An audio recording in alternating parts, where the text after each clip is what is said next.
Hi everybody, welcome back to another week of CAT125R. I know it's been an incredible crunch time for many of you. Luckily, this very intense period of work will be over uh, relatively soon. I hope that you find the workload manageable, and please feel free to contact me if there's anything that we can do to make it easier for you to move forward in the course. In this week, we'll be talking about developing graphicacy. And one of the things we'll encourage you to think about is the relationship between your ethos and visual design strategies. So for example, if you think about visual communication, at this particular moment, perhaps I'm not making the best possible impression. Perhaps wearing clown makeup would also be a problematic visual design strategy. But in my case, by wearing sparkly sunglasses, I'm obscuring my eyes and undermining my own credibility through this particular visual design strategy. So I'm going to change back to my regular glasses. To think about the theme of graphicacy and the relationship between visual design and ethos, we'll be looking at some new lecture videos that are created by CAT125 section leader named Angela Kim. And so from Angela Kim, you'll be learning a lot about different kinds of composition strategies that have to do with thinking about visual media. You'll also be looking at an interview video with Professor Scott Clemmer, who's an expert in interface design and human-computer interaction. So in this module, we'll be introducing the idea of graphicacy. Just kidding, we wouldn't really want to use Comic Sans in a slide. No, instead, we'll use this instead.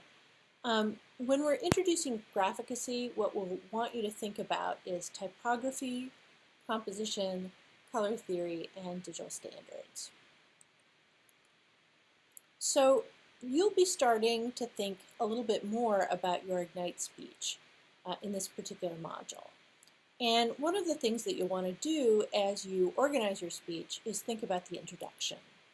So you'll want to get the attention and interest of your audience with your introduction, reveal the topic of your speech, establish your credibility and goodwill, and preview the body of your speech. Now, in the introduction, you want to get the attention and interest of your audience. So in order to get that interest and attention, you might choose to relate the topic to your audience. So try to encourage some interaction with your audience. State the importance of your topic. So help the audience evaluate how important this topic might be in relationship to other topics. Arouse the curiosity of your audience, so get them engaged by having them anticipate what might come next. Question the audience, so you might be interrogating some of their assumptions, and you might want to tell a story, so use a narrative as a way to get the attention of your audience. Of course, you want to be careful with strategies that involve so-called hooks.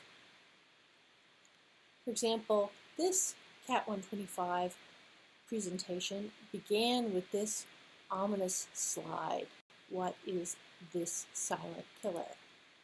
And that's a pretty dramatic beginning.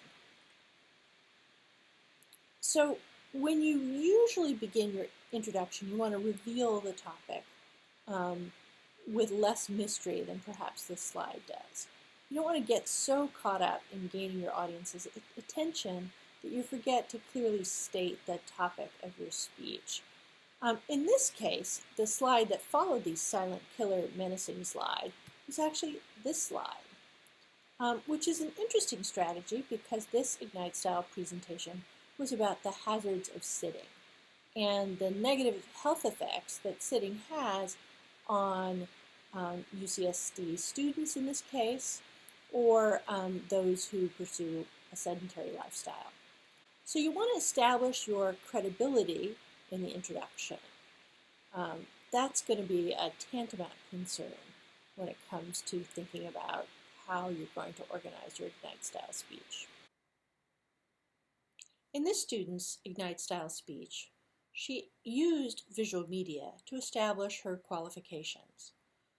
She chose to give an Ignite style speech about choosing a good restaurant, and she illustrated those qualifications by showing the various places around the world that she's consumed food and beverages. She also used visual communication effectively by showing the logo of the particular website that she worked for, SanDiegoFood.net, to show that she was a staff writer for this particular online site about culinary delights. Another case in which a student used visual media to establish credibility had to do with an Ignite style speech about inexpensive design strategies, where the student presented a portfolio that showed samples of work, and even in this case, a sample of the student actually painting a mural. And other examples from the portfolio included this witty example of using pop chips bags as a visual motif in interior design. So as you think about ways that you could further your credibility by citing sources in a spoken presentation, you might want to use signal phrases such as according to, or a recent study indicated or concluded. But you can also take advantage of the visual medium of your slides. So in the case of the student who wrote about sitting as a silent killer, that student referred to the Mayo Clinic as a credible source of information by showing the logo of the Mayo Clinic. And then the student indicated data from this Mayo Clinic study was derived from a 1999 research experiment in which there was a calorie-controlled intake group and exercise was also prohibited. The student also established credibility by referring to a study available on PubMed. And in this case, cited the study by showing a screenshot from a scholarly database. So even though the student didn't expect the audience to read all the material in the abstract, by showing this slide, it establishes the credibility of the source. So this should get you started thinking about some of the creative ways that you can use visual media in your Ignite style presentation. You're posting on Piazza about your reflections about using particular kinds of visual content on the slides, and I hope that you enjoy learning about the field of graphic design and becoming a more critical user of fonts, of colors, and of other visual elements as you compose for the screen and for the printed page. So I'll look forward to seeing you in my office hours, and I hope you have a great week. Thanks. Bye.